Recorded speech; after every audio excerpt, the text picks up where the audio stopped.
자, 이런 상황에서 이제 김용현 전 국방부 장관이 오늘 새벽 1시 반쯤요 검찰에 자진 출석했다가 소환 6시간 만에 긴급 체포돼서 동부 구치소로 이송이 됐습니다. 비상계엄 사태가 벌어진 지 지금 닷새 만인데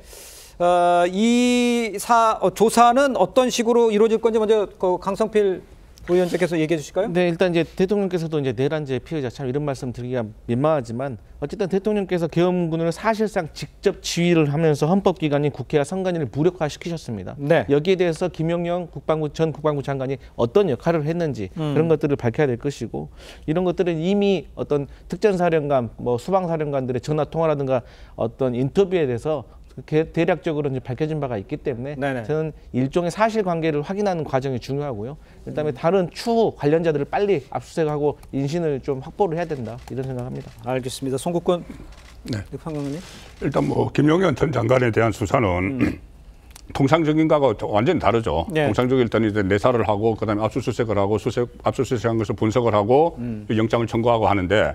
지금은 바로 체포를 하고 그다음에 압수수색이 들어가는 이 상황은 굉장히 급박하게 지금 진행이 되고 있는데 이게 지금 세 군데에서 다 같이 하고 있어요. 네네. 검찰도 하고 있고 검찰은 또 내란죄에 대해서는 수사권이 없으니까는 직권남용 부분만 하고 있고 네네. 경찰도 하고 있고 공수처가 오늘 또 그 방첩사령관하고 특전사령관, 소방사령관을 소환을 한다고 했습니다. 네. 그러면 이렇게 진행되는 과정에서 민주당은 또 특검을 또 다시 이야기를 하기 시작을 했어요. 예. 그리고 이것이 불과 지난주 화요일에 계엄령이 발동이 됐는데 한 5일 사이에 예. 굉장히 급속도로 진행이 되고 있어서 국민들께서도 상당히 좀 궁금하시고 의아하신 분들 굉장히 많을 거예요. 그렇죠. 자, 그래서 그렇다면 이 수사 같은 것은 어쨌든 현직 대통령에 대한 수사이기 때문에 좀 참고를 단일화하는 게 낫지 않느냐. 특검은 지금 수사가 미진하면 나중에 논의를 하더라도 지금 좀 합동수사본부 과거에 잘 만들었잖아요. 그런데 네. 지금은 경찰이 검찰 쪽에서의 그 공조수사를 요구를 했는데 경찰이 그걸 또 거부를 했다고 하거든요. 예. 지금 이것을 좀 신속하게 그 상황을 파악을 하려고 하려면은 좀 합동수사본부 검경, 공수처까지 해서 그 만드는 방안을 좀 국회에서도 좀 협조를 해줘야 된다고 봅니다. 알겠습니다. 최 교수님. 네. 지금 상황에 대해서 어떻게 보십니까? 그건 전 일리가 있는 말씀이라고 봐요. 지금 너무 분산돼 있어요, 수사가. 게다가 지금 이 내란죄라는 게 원래 검찰이 직접 수사를 못하게 돼 있는 거란 말이에요. 근데 이제 직권남용, 권리행사 방해죄를 수사하면서 관련 범죄를 수사를 하겠다는 거예요, 검찰이. 그러니까 이제 또 국수본은 또 국수본대로 자신들이 하겠다는 거예요. 왜냐하면 자신들의 영역이니까 수사 영역, 내란죄 자체가. 예. 그렇긴 한데 워낙 분산되고 있는데 전 특검 이건 말이죠. 왜 또 상설 특검을 얘기하는 건데 대통령이 임명 안 할 거 아니겠어요, 또. 그래서 권한 범위가 애매해지는 거예요. 아까 노동 교수 잘 말씀하셨습니다만 이게 도대체 어디까지가 권한 행사냐고요. 이성호태라는 게. 그래서 특검, 상설 특검도 말이죠.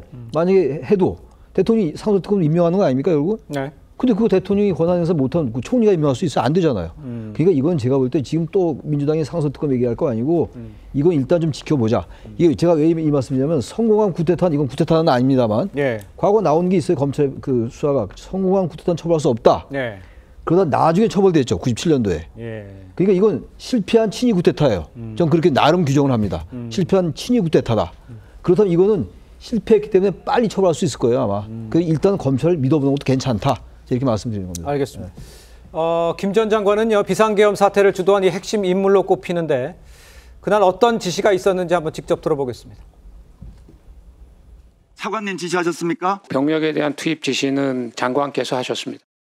전임 장관으로부터 국회의사당 안에 있는 의원들을 밖으로 이렇게 좀 빼내라. 그 지시를 받았는데 항명이 될지는 알았지만 그 임무를 시키지 않았습니다.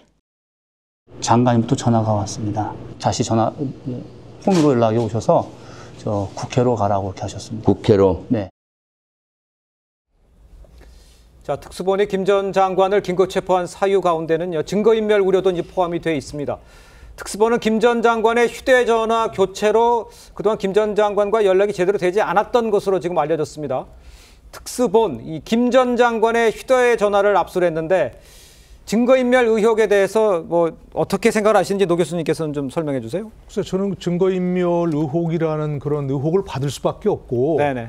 그게 바로 이제 긴급 체포 사유가 된 것 같습니다. 수사해서 나중에 사후에 영장을 청구해도 되는데 나중에 네네. 일단 긴급 체포부터 한 것은 검찰이 일단 판단을 예. 뭐 도망하거나 아니면 증거를 없앨 우려가 있는 그런 상황이라고 판단한 거 아니겠습니까? 예. 그 중에서 뭐 설마 도망은 가겠습니까? 그러나 그렇게 휴대전화를 없앤다거나 교체한다거나 또 무슨 뭐 텔레그램을 탈퇴했다거나 해서 텔레그램 일단 탈퇴하면 그 전 기록은 다 사라진다는 거 아니겠습니까? 그러니까요. 이른바 보안성 때문에. 예. 바로 그런 걸 보면 뭔가 지금 김용현 국방부 장관이 이런 문제에 대해서 뭐 숨기거나 뭐 증거를 없애야 할 그런 필요성을 느낀 거라고 볼 수밖에 없거든요. 국방부 장관이 건의를 해서 대통령이 비상계엄을 선포했다는 거 아닙니까? 네. 그건 어떻게 대통령 이전에 국방부 장관이 먼저 판단해가고 이거 비상계엄이 필요합니다 했겠습니까? 대통령의 뜻이 확고했고 그러나 그 대통령의 뜻이 확고해지는 과정에서는 김용현 국방부 장관이 일정한 역할을 한 것으로 보이고 예. 거기다가 또 비상계엄이 선포된 이후에도 예를 들어서 계엄 사령관을 제치고 예. 본인이 직접 병력 투입을 지시하거나 뭐 이런 거 했다는 거 아니겠습니까?